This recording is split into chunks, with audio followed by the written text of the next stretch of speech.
Bem-vindos à Infinity TV, um novo canal de comunicação. Começa agora mais um programa Brasil na Pauta, que tem por objetivo informar, esclarecer e apresentar personalidades de nossa sociedade. Hoje em nossos estúdios temos o prazer e a honra de receber Dr. Rafael Lully de Godoy, fisioterapeuta. Boa noite, Dr. Rafael. Boa noite, Carlos Henrique. Boa noite a todos que nos assistem. É um grande prazer estar participando aí do seu programa. Eu agradeço. Para começarmos, nós gostaríamos de perguntar para o senhor, falasse sobre a sua formação acadêmica. Tá. Eu ingressei na faculdade no ano de 96, né, onde cursei o curso de fisioterapia. Me formei no ano de 2000, logo ingressando ao campo de trabalho, onde trabalhei 3 anos na cidade de Campinas, numa empresa de órtese e prótese. E no ano de 2004 eu vim para Serra Negra, né, cidade onde nasci, cidade onde cresci, com o intuito mesmo de continuar o trabalho profissional aqui na cidade. Trabalhei 2 anos nos hospitais em Amparo, tanto a Santa Casa quanto o Grêmio, né? E em 2004 montei o meu consultório particular aqui em Serra Negra, onde estou exercendo a profissão até os dias de hoje. Como e por que escolheu especificamente a fisioterapia? Algum motivo em especial? Sonho de infância? Ou foi uma casualidade? Foi até engraçado, porque a fisioterapia, na época, né, isso aí em 96, 93, 94, então você falava normalmente de fisioterapia. Então o que era a fisioterapia? Fica em casa lá fazendo movimento na água quente, ou com salmoura, quebrava o pé, faça lá 50 movimentos do tornozelo para cima e para baixo. Caseiras, sim, inclusive. Sim. Então você não tinha uma noção realmente do quão poderia crescer a fisioterapia e qual a área, né, que você de repente poderia atuar para ter sucesso dentro da profissão. Inclusive, meus familiares sempre gostaram muito de engenharia, de computação. O futuro é computação, a engenharia, queria que eu partisse para esse ramo. E eu sempre gostei muito de esporte, né? Sempre gostei muito de fazer esportes. E eu lembro que na época, até, se eu não me engano, o jogador amoroso começou a ter várias lesões, né? E o jogador amoroso está se recuperando, fazendo fisioterapia. Aí mostrava o trabalho na água, mostrava o trabalho lá com o fisioterapeuta lá em Campinas, recuperando o joelho. Eu falei, poxa, que área interessante. E comecei a pesquisar e comecei a ver que a fisioterapia ela teria um campo grande e ainda poderia crescer muito, né? E aí pesquisando em livros, em estudos, há 2 anos estavam abertos os cursos de fisioterapia na cidade de Campinas, onde fiz a inscrição, prestei a faculdade, o vestibular, passei e aí ingressei na profissão da fisioterapia. Estou até hoje, graças a Deus. Felizmente, né? E me parece com um bom sucesso. Que né? bom, né? Isso é muito bom, nos deixa muito contentes. Né? A fisioterapia é uma das profissões mais crescentes no país atualmente. Né? Como está o mercado para o fisioterapeuta hoje? O mercado hoje no ramo da fisioterapia, o Carlos Henrique, ele está bem concorrido, né? Acredito que como todos, né? Mas o que eu vejo hoje um pouco da dificuldade do fisioterapeuta é de repente ele ter aquela autonomia de poder exercer a sua profissão. Hoje você vê que nós conseguimos ter uns bons relacionamentos com alguns médicos, com alguns outros profissionais da área da saúde e com alguns não. Né? Então essa é a dificuldade do fisioterapeuta atuar dentro da sua área hoje em dia, né?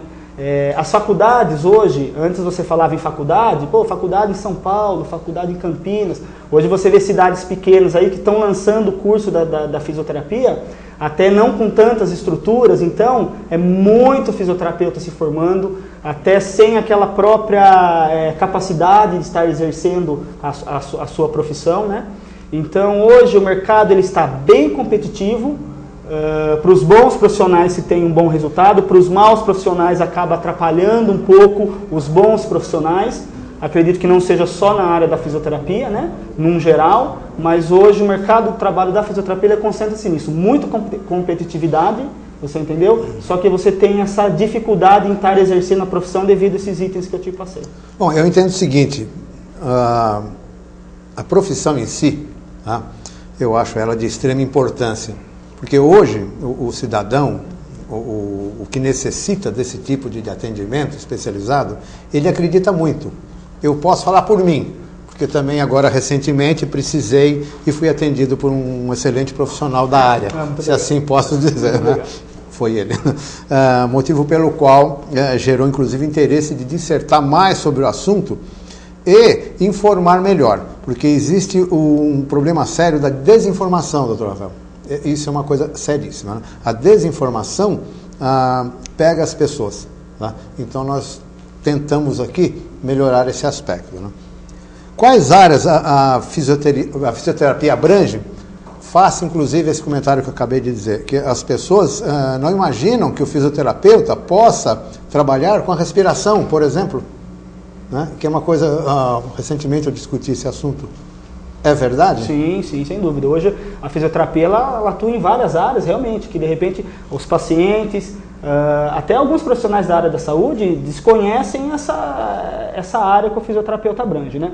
Então, por exemplo, você se forma na faculdade e você sai com uma formação clínica em geral, basicamente em 3 áreas, que seriam a fisioterapia na área ortopédica e traumatológica, a cardiorrespiratória, que você trabalha com essa parte da reeducação da respiração, trabalho de higienização de pulmão, no caso de bronquites, pneumonias, né? E na parte neurológica, que você subdivide-se isso em parte neurológica adulto e parte neurológica pediatra. Dentro dessas 3 áreas em destaque, você tem algumas especializações que você pode estar adotando, isso extra faculdade.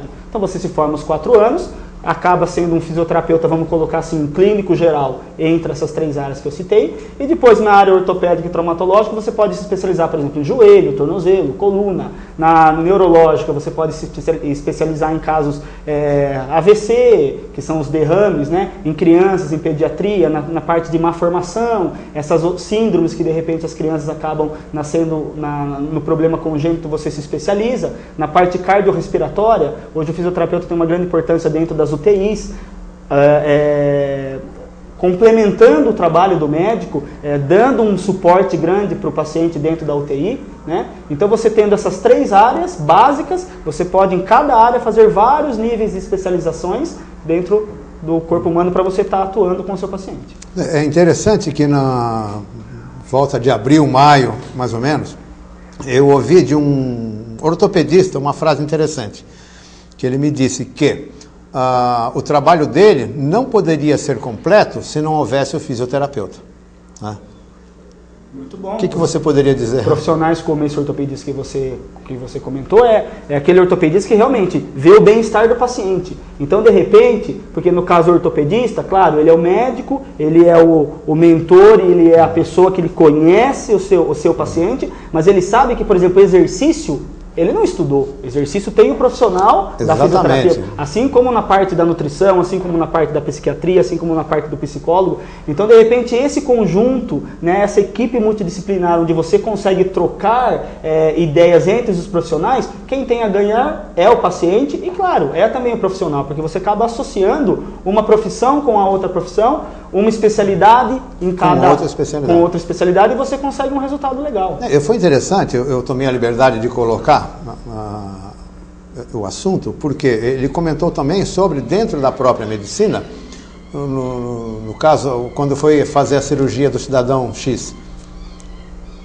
o anestesista, que se diz, né? Então, sim, a importância do anestesista, do instrumentador, não sei quem mais, tá? E depois do fisioterapeuta. Eu achei fantástico ele ter feito essa colocação.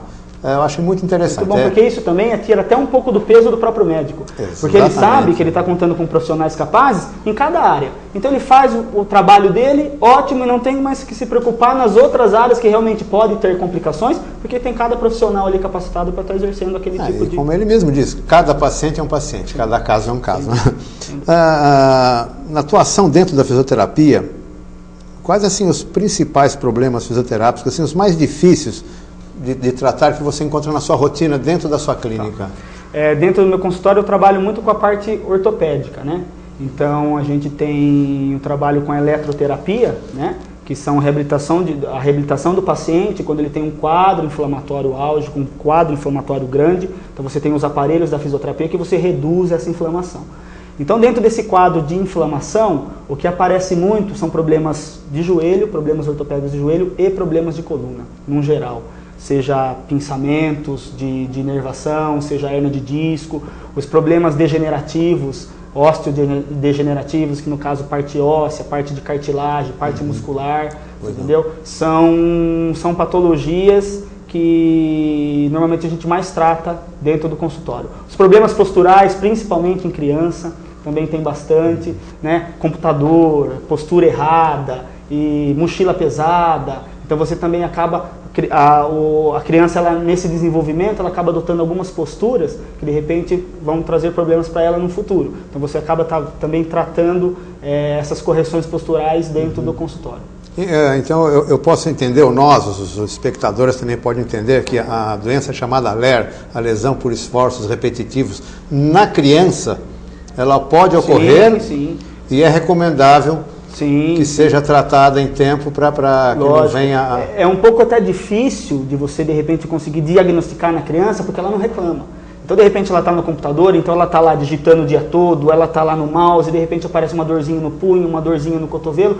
Então, isso já acaba sendo a lesão pelo esforço repetitivo. Ela só vai apresentar aos pais quando isso aí já está num quadro meio que fora de controle, sim. Né? É uma e aí crítica. Chega até o médico encaminha para a fisioterapia, você consegue fazer todo um trabalho, né? Que no caso a fisioterapia também trata muito dessa parte da lesão do esforço repetitivo. Mas as LERs hoje, elas também são... vamos pôr assim, patologias que realmente estão em crescente dentro da população. Eu recebi alguns e-mails com algumas perguntas até extremamente interessantes, né? E uma delas que eu achei procedente. Pessoas leigas. Então a pessoa leiga pergunta e quer ser informada, esclarecida, né? Tem uma senhora me perguntou a diferença entre o exercício com aqueles aparelhos e aquelas máquinas que têm de ultrassom ou impulsos elétricos. Qual a diferença? Tá. Dentro da fisioterapia, por exemplo, os aparelhos, a gente tem aparelhos que tiram a sua inflamação, tá? E aparelhos que auxiliam numa reabilitação muscular. Então, normalmente, por exemplo, assim, no meu trabalho, como é que eu faço isso? É importante você, de repente, estar fazendo um trabalho muscular com o paciente dentro desses aparelhos. Acredito que a pergunta que você tenha me feito, e essa senhora tenha me feito, era o seguinte: então eu não preciso mais fortalecer a minha perna, porque eu coloco os aparelhinhos da fisioterapia e aquilo fica movimentando, fica contraindo. Então qual a diferença? Está fazendo esse trabalho e está fazendo o exercício manual? Seria isso, exatamente. Então a diferença é o seguinte: normalmente você precisa fazer um trabalho voltado a isso quando você tem a dificuldade do paciente estar exercendo aquele determinado movimento. Entendeu? Então vou dar um exemplo básico, por exemplo, movimento do punho. Então de repente o paciente ele tem um problema muscular, então ele não tem o movimento do punho. Não adianta pedir para você pegar um pezinho e ficar fazendo o movimento do punho, Carlos Henrique, você não vai conseguir. Então você acaba colocando esses aparelhos para dar um estímulo nessa musculatura para você estar fazendo o movimento. A partir do momento que ela consegue, ou o paciente consegue realizar esse movimento, isso tem que ser parado, que daí você tem que incentivar o exercício ativo livre, que a gente fala, que é a movimentação, porque o fato dela estar movimentando, você está trabalhando outras coisas. Você trabalha o movimento, trabalha a oxigenação, trabalha a hidratação da articulação. Então hoje é meio cômodo, principalmente na área da estética. Não é uma área que eu trabalho, mas na área da estética. Eu vou lá e vou ficar fazendo lá as famosas correntes russas no abdômen, pelo menos não tenho que fazer o meu abdominal. Tem o seu resultado? Tem o seu resultado, mas o exercício ativo livre também teria que ser feito, entendeu? Senão você não consegue o objetivo ideal que você não faz. Interessante até esclarecer. Há pouco tempo eu procurei o Dr. Rafael para fazer uma pergunta técnica, face uma informação que eu tive de um jovem que conseguiu, não sei aonde, um aparelho que emite essas ondas elétricas, etc, etc. Né? Por quê? Para melhorar o bíceps, mais não sei o que lá das contas que eu não entendo. E eu procurei realmente o Dr. Rafael, ele disse, realmente, ajuda um pouco, mas não é o recomendável. Sim, sem dúvida. Principalmente é até perigoso, porque normalmente você tem as intensidades para você trabalhar dentro da limitação do seu paciente. Então, de repente, você compra esse aparelho, você coloca a pessoa coloca em si própria. Então, de repente, ela começa lá. Parece que não está dando resultado, parece que não está legal. E isso daí acaba, de repente, criando lesões de fibras musculares, lesões musculares, você entendeu, Carlos Henrique? Então, funciona? Entre aspas, né? É relativo. E é perigoso. E pode ser perigoso. Sem dúvida, pode ser perigoso. Obrigado. Dona Emília, a sua pergunta está respondida. Doutor Rafael, a fisioterapia esportiva está muito difundida, principalmente pelo futebol. Eu gostaria que você falasse sobre a importância da fisioterapia no esporte, mas em todos os esportes, de uma maneira geral. Tá. O fisioterapeuta ele tem assim, um papel fundamental, assim como nas outras áreas dentro da parte esportiva, como na prevenção do atleta, né, e na sua recuperação.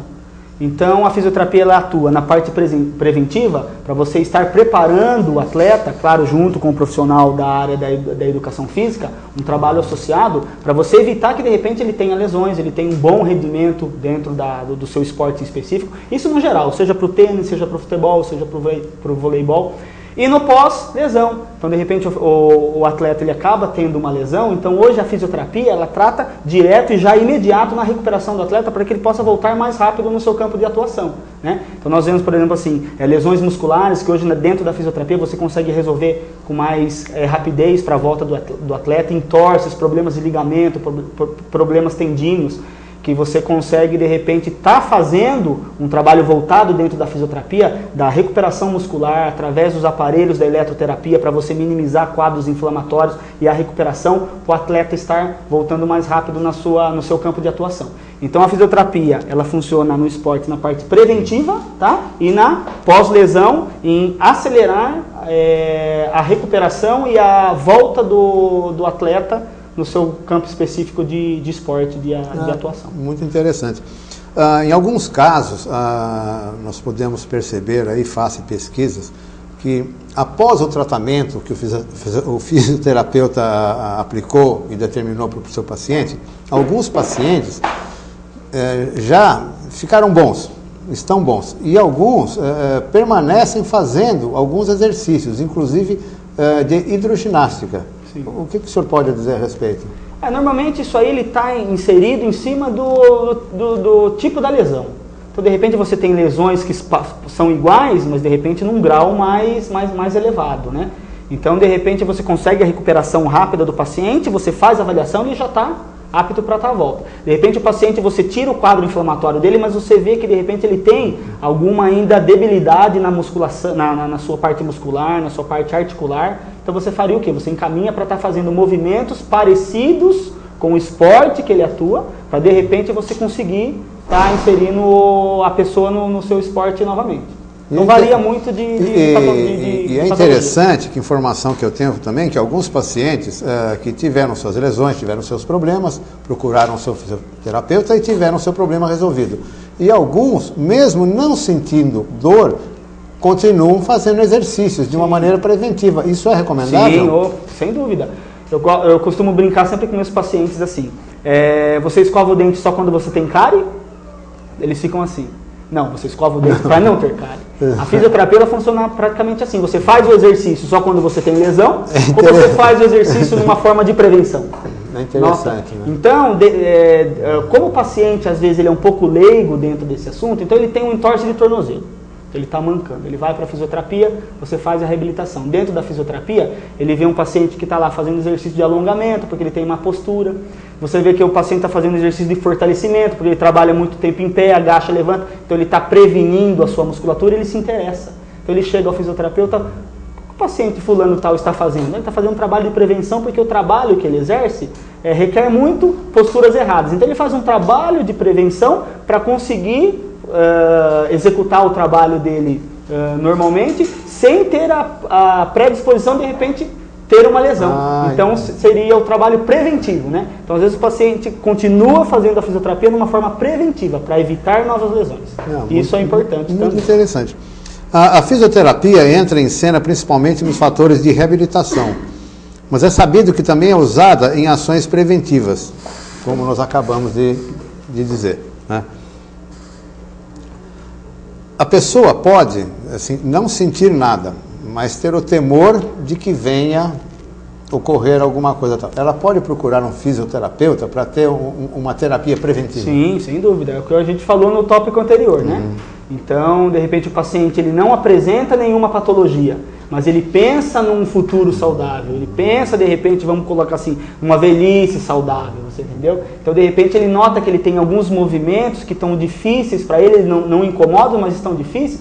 ele procura o fisioterapeuta, nós fazemos uma avaliação geral, vemos aonde está a sua dificuldade e em cima disso nós conseguimos trabalhar também com técnicas de exercício de alongamento, indicação de alguma atividade física, que normalmente se ele for sedentário a gente pode estar indicando, a melhor forma para ele se sentir bem, fazendo um trabalho dentro da fisioterapia numa forma preventiva. Tá. Eu vou pedir para o Roger, parece que ele tem uma pergunta para fazer para o Dr. Rafael a respeito aqui do assunto. Boa tarde, Carlos Henrique. Boa tarde, doutor. Boa tarde, Roger.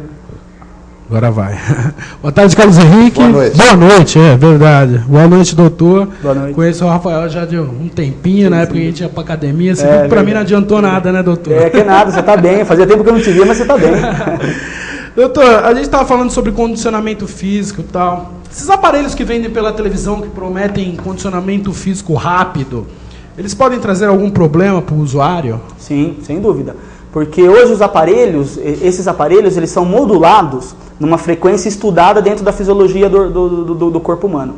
Então, normalmente, o que acontece, assim como existem esses clones de remédio, também existem os clones dos equipamentos. Então, se você não tiver fábricas e pessoas sérias que estejam vendendo isso daí, fuja. Porque normalmente você está pegando equipamentos clonados que simulam aquele tipo de frequência e isso realmente pode causar sérios problemas, tanto de nível de tendão quanto de nível de músculo, né? E até pela pessoa ela ser leiga, né? Então de repente, não, coloca, tem que contrair, tem que ver pular, isso daí de repente pode estar criando lesões musculares que ele vai descobrir que isso aí aconteceu depois de um tempo e de repente às vezes pode até ser um pouco tarde. Bacana, depois eu entro em outra questão aí. Tá. Doutor Rafael, qual o estágio mais complicado de um paciente em recuperação? É uma pergunta difícil de você falar. Tem né? N pacientes Sim. e N situações. É uma pergunta difícil de você me fazer e de eu te responder, mas enfim. Acho que o estágio como é que é? O estágio mais difícil... Mais difícil para o fisioterapeuta, né?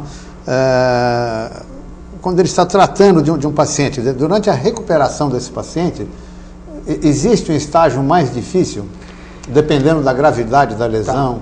Sabe, Carlos Henrique, em todos os aspectos de lesões ou de problemas que se aparecem no paciente, acredite ou não, um dos fatores, um dos motivos difíceis de você trabalhar com o paciente é a ansiedade da recuperação do paciente. Então, de repente, dentro do quadro de lesão, ou dentro do quadro inflamatório, ou dentro do quadro da recuperação, eu sei, como profissional, até que nível o paciente vai conseguir chegar daquela recuperação. Ele, paciente, não sabe. Então, eu acho que o mais difícil de você, de repente, fazer esse trabalho com o seu paciente e responder essa tua pergunta é, de repente, colocando a parte da ansiedade do paciente em querer se recuperar logo. Porque quando entra a ansiedade, ele atrapalha o profissional, atrapalha a sua recuperação e você não tem resultado nenhum. Então, o fisioterapeuta tem que ser um pouquinho do psicólogo ao mesmo tempo. A hora que você vê que o paciente está entrando nesse caso, você tem que tentar mostrar o que está acontecendo, ver o que ele está pensando, quais são as suas preocupações. Porque eu sempre coloco assim, numa esfera de 100%, 50% é o paciente que recupera. Os outros 50% você deixa para a medicação, deixa para o médico, deixa para a boa estrutura do fisioterapeuta, deixa para os equipamentos, mas 50% é o paciente. Então, de repente, quando você vê que não tem resultado, por mais que você reavalie e tente ver realmente onde está o problema, você sempre acha que a ansiedade da recuperação do seu paciente, seja ele jovem, seja ele criança ou seja ele adulto, o problema está sendo a ansiedade da sua recuperação. Não sei se eu respondi a pergunta. Não, muito bem.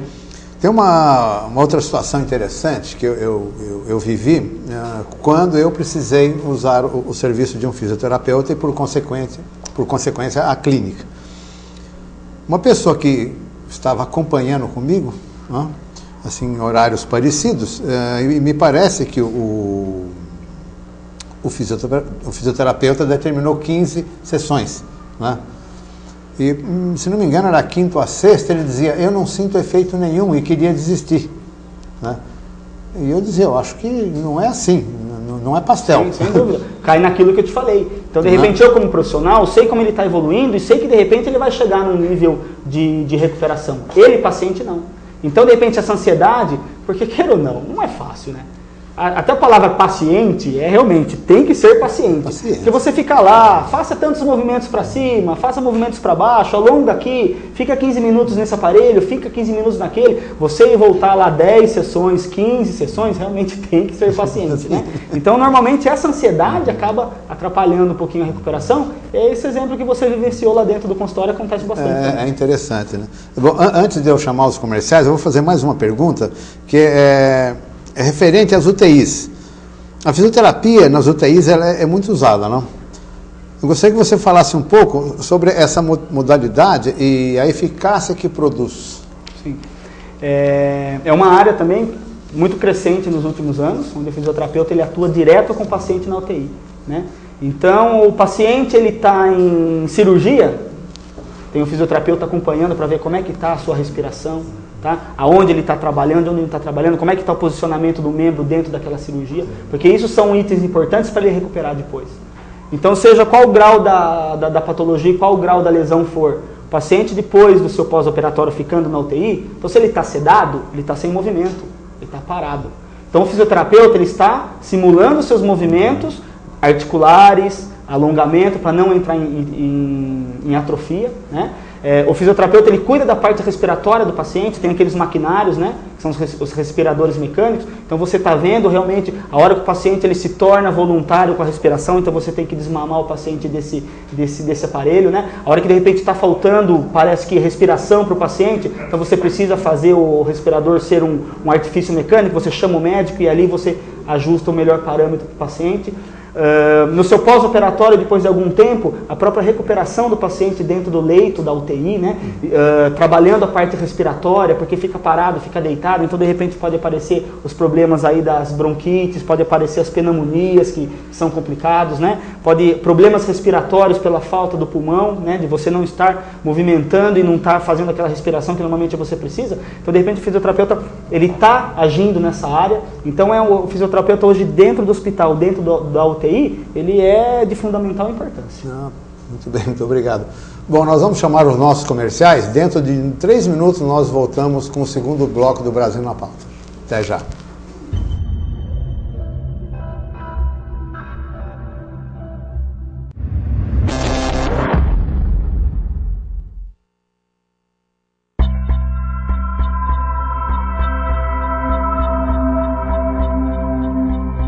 A região de Abrolhos é uma das regiões de maior biodiversidade localizadas na costa brasileira. Além da importância para a biodiversidade, Abrolhos representa uma área única no combate ao aquecimento global.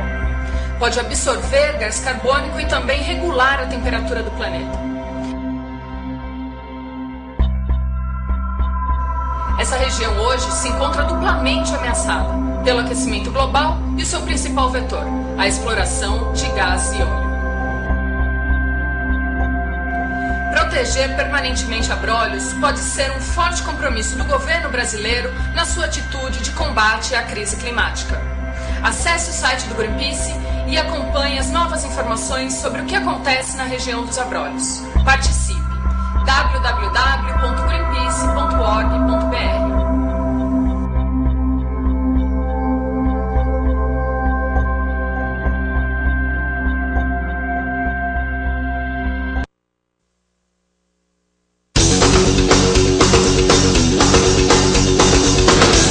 O jornalismo me escolheu aos 16 anos de idade. Embora minha paixão seja o impresso, creio que eu estou apto para esse novo desafio. Minha formação é letras, mas estou envolvido no jornalismo há muito tempo, o que endossa minha aptidão para notícias. A internet hoje está muito mais difundida do que outros veículos de comunicação, só pela noção de escolha. Ao mesmo tempo que há um leque de coisas boas para serem vistas, tem muita porcaria, mas isso é em qualquer segmento. Notícia, opinião, música e afins. Nossa pauta será feita pelo dia a dia, de forma direta e em linguagem fácil. Nada de arcaísmos e rabo preso. Aqui é pau no gato, parceiro. Notícias do cotidiano, interatividade, entrevistas, tudo isso e um pouco mais você pode encontrar aqui, todos os dias, a partir das 16 horas, no programa Opinião e Debate, aqui na Infinity TV.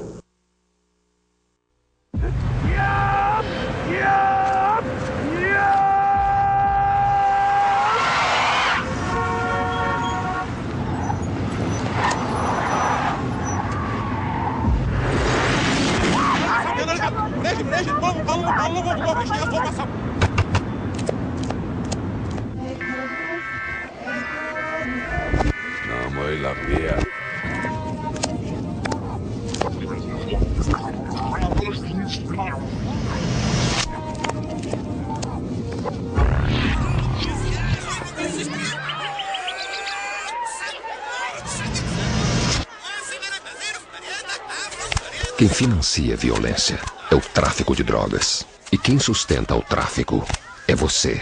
Se você vai comprar, lembre-se do preço.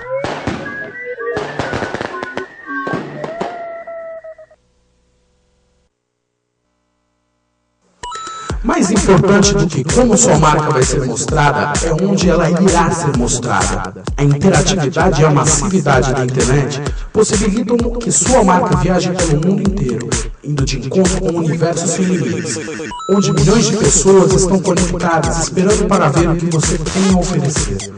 E você, vai continuar fora desta? Entre em contato conosco e confira nossos preços. É muito mais barato do que você imagina. Não viva do passado. Anuncie na Infinity TV. Tem como ajudar só pôr a sacola aqui dentro? Pô, o cara ficou de ajudar lá. As pessoas são muito inconscientes. Ô, querido, por favor. O rapaz ficou lá de ajudar aí. Não... Tá sozinho aí? É. Vamos fechar só essa parte aqui, Dal? Pô, velho, você tá de tiração comigo, né, mano? Que isso, cara? Tá brincadeira comigo, mano? Ah, mas o que tá aí? Vamos pedir respeito com o negócio? Você tá me tirando?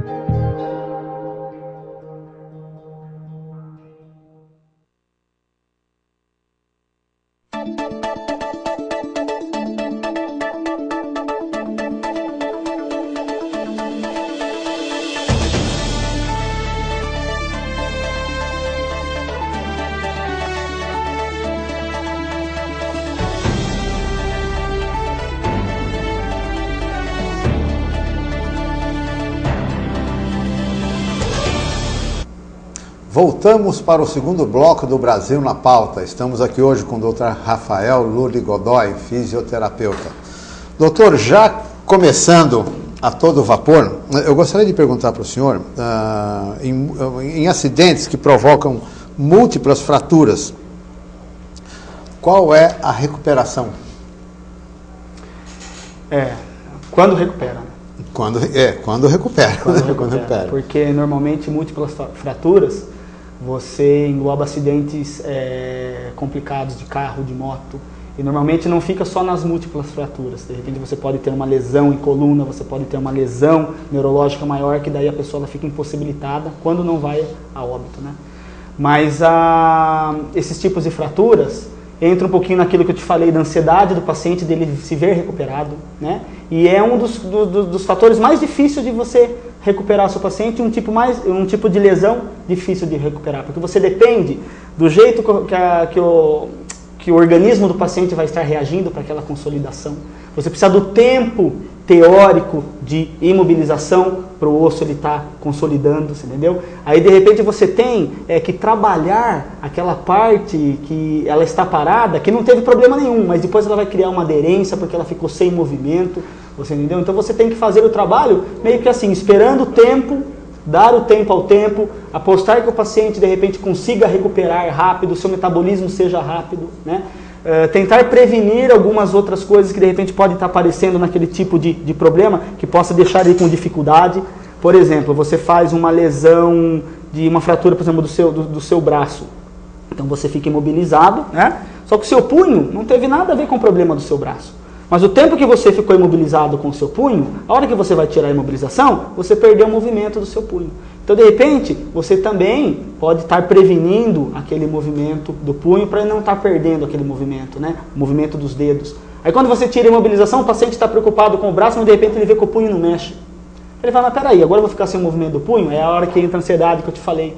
Então, são problemas que, se a gente for ver nos seus mínimos detalhes, todo probleminha, desde uma lesão por esforço repetitivo, até uma lesão maior, que seja um problema de múltiplas fraturas, né, de lesões assim, um pouco mais grave, você sempre tem complicação para a reabilitação.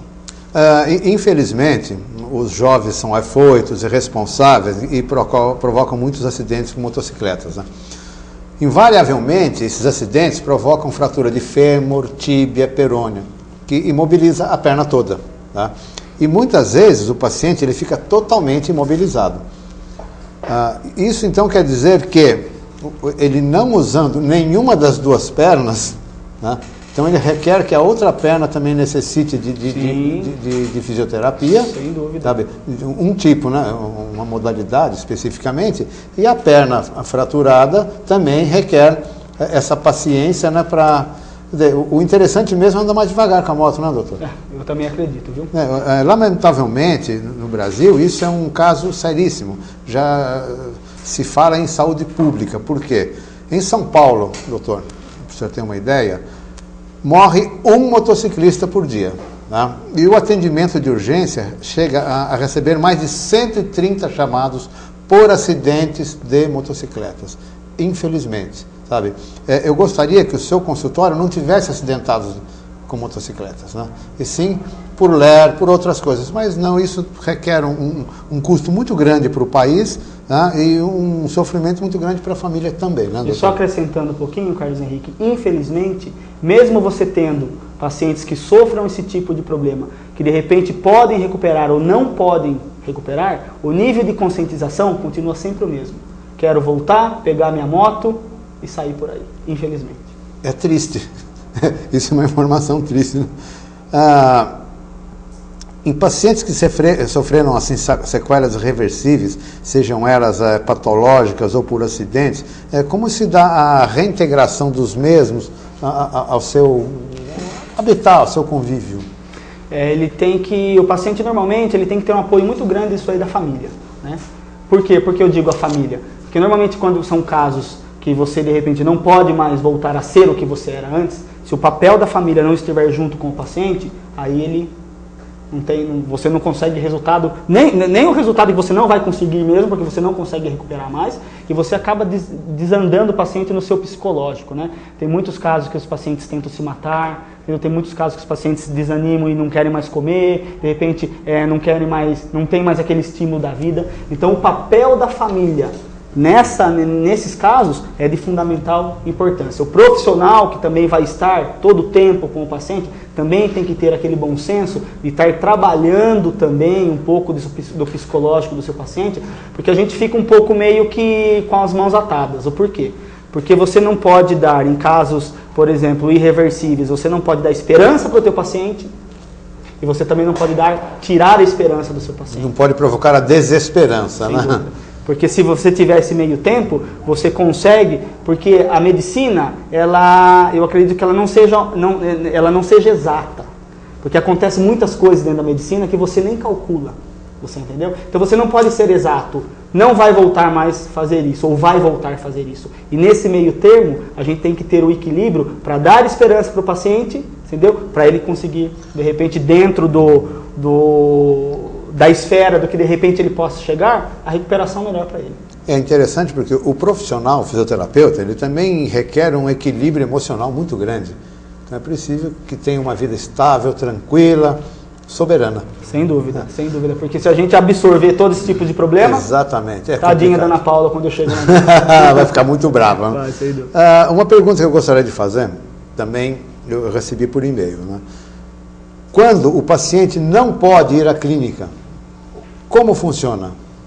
Normalmente a gente tem na área que são as home cares, né? Que são o trabalho do fisioterapeuta se deslocando até o domicílio do paciente. Em cidades maiores, né? Um poder aquisitivo maior, hoje as prefeituras elas contratam os fisioterapeutas, equipam carros, né? Ambulâncias, vans, né? Com alguns equipamentos e deslocam o fisioterapeuta até a sua residência para você estar desenvolvendo esse trabalho dentro do que o paciente precisa. Então nós chamamos isso aí de uma fisioterapia home care, né? Ou uma fisioterapia domiciliar, que eu acredito que todos os governantes, né, todas as cidades deveriam ter essa visão de estar equipando profissionais para estar se deslocando e atendendo também os pacientes que não podem estar se locomovendo até os consultórios. Numa cidade como a nossa, Serra Negra e outras aqui vizinhas no Circuito das Águas, o poder público, a saúde pública, ela dá a devida atenção nesse aspecto, né, proporcionando um profissional da fisioterapia para as pessoas mais carentes, menos favorecidas? Difícil. Isso vai muito da visão política do município. Né? Então vai da visão do senhor prefeito, vai da visão do senhor secretário da saúde, vai da visão das pessoas que estão em volta. Seria o ideal e o necessário, né? mas vai muito da visão da política do município. Que seria importante, que é preciso e que temos artigos e leis para isso, temos. Mas vai da visão da política local. Difícil. Roger, eu gostaria da sua pequena intervenção novamente para fazer uma pergunta ao Dr. Rafael. Doutor, a gente sabe que as doenças reumáticas, elas pegam principalmente nas pessoas mais idosas, né? Principalmente artrose, essas coisas, né? Como fisioterapeuta, que dica você daria para alguém saudável que quer evitar problemas relacionados a doenças reumáticas? Tá.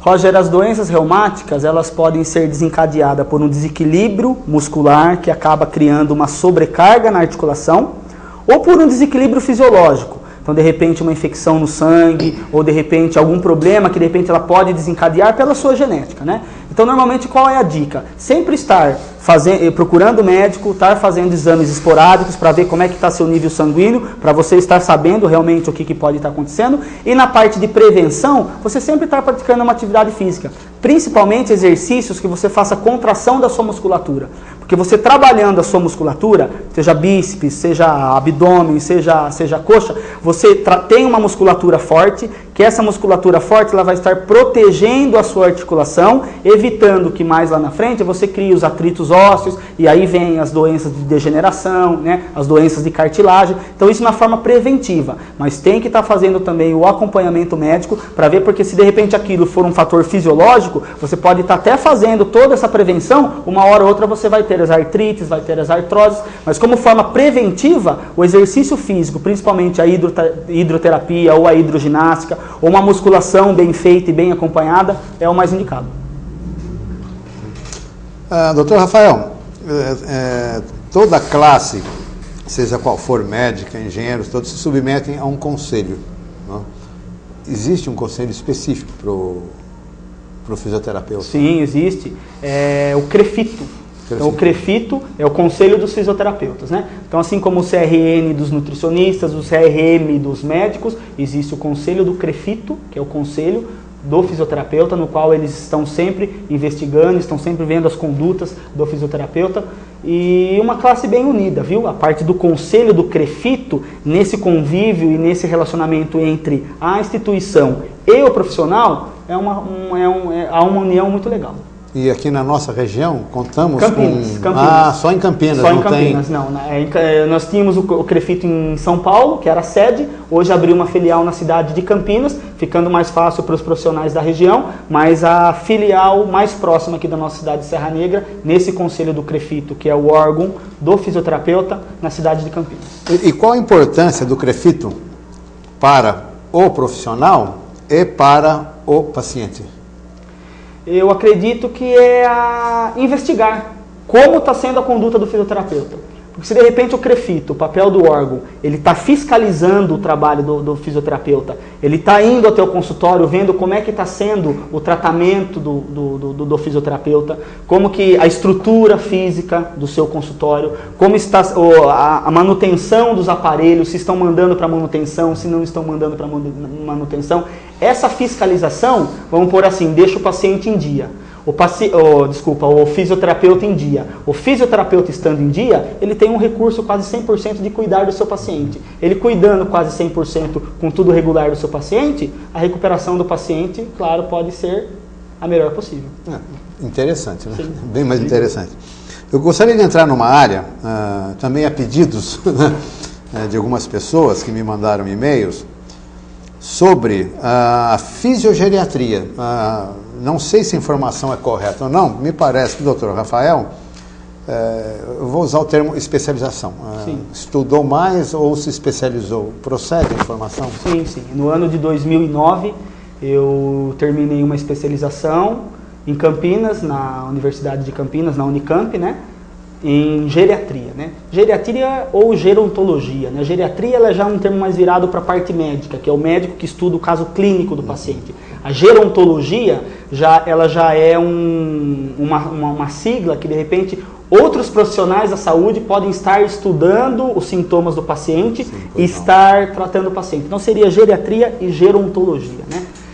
É até interessante, o Carlos Henrique, essa parte da geriatria, porque quando eu pensei em fazer a fisioterapia, então eu pensei em estar voltado mais à área do esporte. Inclusive no ano de 2003 eu fiz um aprimoramento em lesões do esporte, né, na CBF, e trabalhei com alguns atletas, trabalhei no campo esportivo. Mas depois, vendo a realidade hoje da população e vendo a realidade, por exemplo, da nossa cidade, estudando e vendo pesquisas que mostram a qualidade de vida do paciente, que ela está aumentando, de repente eu comecei a perceber que os nossos avós ou os nossos pais não estão tendo o cuidado que precisariam ter. Por quê? Porque faltam profissionais especializados nessa parte, né? Hoje, se nós buscarmos aí em pesquisas, se eu não me engano, 8 ou 9% da população brasileira é idoso. Tá? A média de idade hoje, de 2002 a 2004, a média de idade do brasileiro ela aumentou de 62 ou de 63 anos, ela está para 73 anos. Nós temos aquela pirâmide etária, né? Que você faz através da pirâmide, né? As faixas etárias. Sim. Então você via 10 anos atrás essa pirâmide no formato de pirâmide mesmo, né? Onde a sua base alargada seria as crianças, os jovens no meio, né? No meio da pirâmide, e a ponta diminuída, que seriam os idosos. Hoje, se nós pesquisarmos, a sua base ela está reduzida e o seu topo ele está alargando. Isso significa o quê? Estão vivendo mais. Os idosos estão aí procurando qualidade de vida, procurando se cuidar mais. Só que nós não estamos tendo profissionais para estarem cuidando deles, né? Então foi essa visão que daí eu tive na parte da geriatria, de estar se especializando, porque é diferente, Carlos Henrique, de repente, você cuidar de um joelho, por exemplo assim, de um joelho de uma pessoa de 30 anos, com o mesmo tipo de problema de uma pessoa de 70 anos. Você tem os recursos, mas muda-se parâmetro, muda-se técnica. Então, de repente, se você não tem, você não estuda o corpo do idoso, né? Ou a partir dos seus 50, 60 anos, que sofre vários problemas metabólicos, né? Envelhece pele, envelhece cabelo, envelhece unha, envelhece articulação, envelhece tendão, envelhece cartilagem, envelhece músculo, envelhece osso. Então, você precisa ter você precisa saber o que você está fazendo. E pensando nisso, eu pensava comigo, como que eu posso estar tratando uma paciente com 60 anos com a mesma técnica que eu trato de um paciente de 20, 25?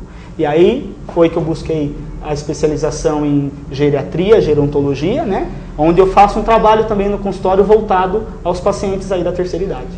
É uma coisa muito interessante. Nós fizemos uma pequena pesquisa modesta, né? Com alguns ortopedistas, algumas clínicas e algumas casas de recuperação. E o que nós descobrimos? Que os idosos que tiveram acompanhamento de ortopedistas e principalmente de fisioterapeutas passaram a ter uma qualidade de vida 60% melhor. Tá vendo?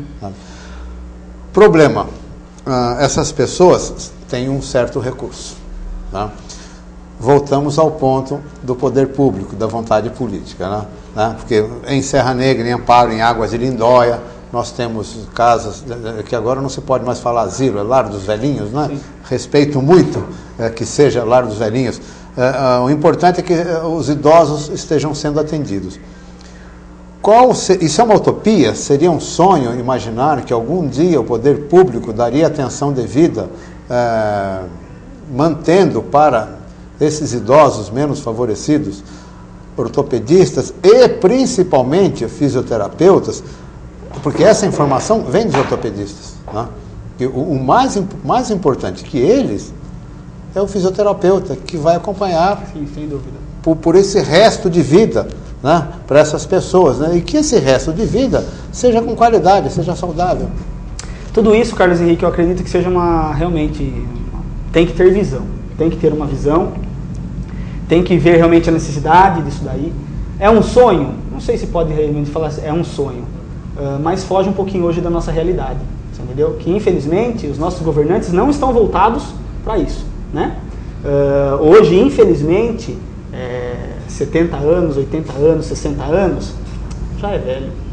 Daqui a pouco morre. entendeu? Então, é meio complicado isso daí. Então, acho que acredito que seja questão de visão. Se a gente for ver alguns países desenvolvidos, eles já estão introduzindo, né, essa visão dentro de cuidar do paciente. Porque acaba também tornando, se a gente for ver, acaba se tornando também um problema público. Por quê? Porque você investir na saúde do idoso, né, o Sistema Único de Saúde investir na saúde do idoso, acaba sendo complicado para o governo. Por quê? Vai dinheiro ali. Né? Com certeza. Então é questão de visão. Se você tiver visão e tiver um planejamento, então você consegue um resultado legal e teria que, de repente, conseguir investir nisso daí. Sonho? Não sei. Realidade? Foge bastante da nossa realidade. O que nós podemos pensar? Eu com 59 anos, eu me considero jovem, tá? E espero trabalhar por muito tempo. Todos nós, eu, o doutor, o Roger, o Kiko Oliveira, e todos trabalham, recolhem impostos, são ativos na sociedade, né? E a gente espera uma certa longevidade.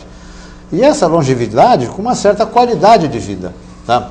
Para isso, nós estamos plantando, para no futuro colhermos alguns frutos. Então, seria desumano qualquer político de bom senso não pensar nisso. Sim, sem dúvida. Sabe? Custo tem, mas o meu imposto hoje também custa, como o seu imposto de todas as pessoas custam, né? Aí é uma questão de visão política. Sim, sim. Eu não gostaria de encarar isso como uma utopia, mas com uma vontade, um sonho, assim, todo sonho é saudável. É saudável sonhar, né? Faz bem para o espírito, faz bem para os nossos projetos, né?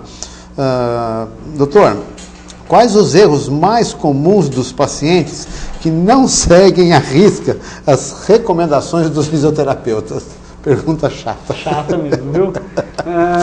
Eu acredito, Carlos Henrique, que seja ele não se reabilitar. Então, de repente, você dá uma dica para o paciente, mostra para ele o que tem que fazer, o que não fazer. Se ele não fizer, ele não vai ter recuperação. Ele não vai conseguir atingir o que precisa atingir. Aí depois volta para o consultório, não melhorei, eu fui fazer fisioterapia e não adiantou nada. Aí sobra para o profissional. Então, de repente, o paciente se conscientizar, se de repente ele teve um problema e tem um profissional para cuidar, ele tem que estar atento e tem que aderir ao que o profissional está falando. Então, de repente, o paciente não faz, é ele que está sofrendo a consequência. Ele não vai se recuperar, infelizmente. Lamentavelmente. Eu vou fazer uma pergunta capciosa, doutor Rafael. Eu sei que o senhor é uma pessoa bem-sucedida profissionalmente, temos assim excelentes elogios, ficamos felizes. Muito obrigado. O que falta profissionalmente fazer? Aonde o professor, vamos dizer aí, né, da fisioterapia, quer chegar? Olha, Carlos Henrique, essa aí é uma pergunta também de todas que você fez, acho que é a mais difícil. Ou por quê? Porque a gente sempre quer o melhor do nosso paciente, né? E você querendo sempre o melhor do seu paciente, você sempre quer buscar, de repente, mais e mais conhecimento, né? Então, eu acho que isso aí não tem um teto.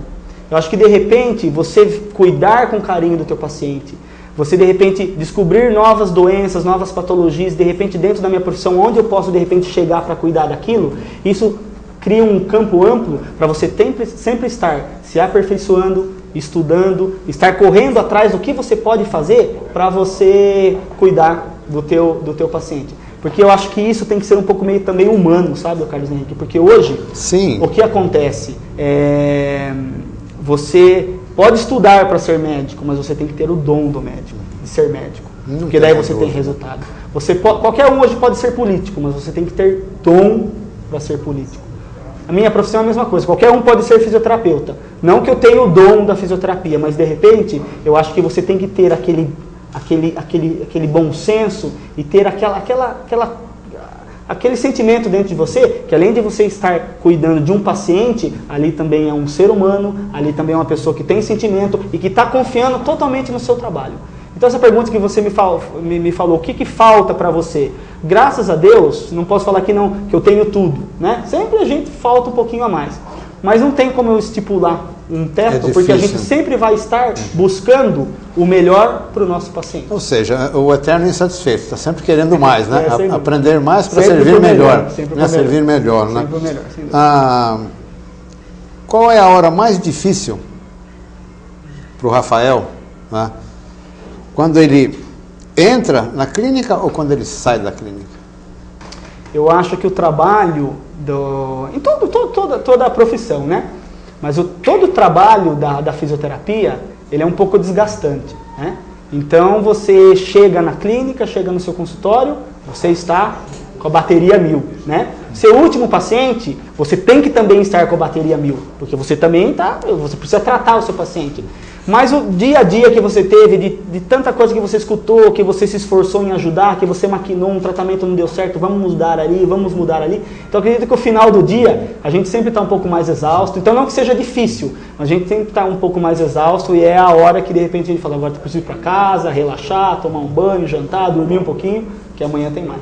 Porque existe o Rafael profissional e o Rafael esposo, marido, filho, cunhado, cidadão, né?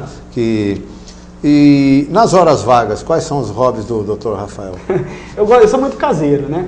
Eu sou muito caseiro e sempre nas horas vagas estou em casa, gosto de praticar esporte, então eu vou jogar bola, vou jogar tênis, vou pedalar um pouquinho, vou fazer a minha esteira lá, gosto de fazer um churrasquinho, né? Às vezes tem que levar a esposa a passear, então vamos para Campinas, vamos para o shopping, mas nada assim muito que em excesso, né? Eu ficando em casa, para mim já está já é uma muito grande... bom. Muito bem. Rafael, antes de nós terminarmos o programa, eu gostaria que você dissesse alguma coisa nesse sentido, né, para os nossos espectadores, da importância de estar bem, sim, de se cuidar. Sim, eu acho que hoje nós sofremos muito a pressão do dia a dia, né? Então se de repente nós não tivermos essa visão e de repente estarmos bem com nós mesmos, nós jamais conseguiremos fazer alguma coisa para o nosso próximo, seja na profissão, seja dentro do nosso lar, seja dentro da nossa família. Então eu acredito que a gente sempre tem que buscar o melhor, sempre temos que estar bem, né, para que a gente consiga também passar a missão, vamos por assim, que foi nos dada de cuidar do próximo. E Deus? E Deus. Deus é fundamental, né, Carlos Henrique? Eu sou evangélico e tenho uma fé muito grande nisso, né? E eu acredito que Deus é soberano e está em cima de todas as coisas, e é Ele que nos capacita, e é Ele que nos incentiva a de repente estar na batalha aí do dia a dia, né? Ele que nos permite estar aqui, não? Sem dúvida, sem dúvida. Tenho meus momentos com Deus, né? Frequento as reuniões na igreja. Então, de repente, eu acredito que Deus é uma coisa que é meio difícil da gente falar, porque é o soberano, é o que nos conduz, né? E é onde a gente, de repente, pede força para a gente continuar a nossa batalha. É a nossa sustentação. Sem dúvida, sem dúvida. Ele existe por si. Sem dúvida. Ele existe por si. Quero muito agradecer, doutor Rafael, pela sua presença, pela sua ajuda, cumprimentá-lo pelo profissional muito que obrigado. Pela pessoa. Espero, num futuro, poder contar com sua presença novamente. Lógico, para esclarecer mais um pouco para esse povo. Uma boa noite e até o próximo programa.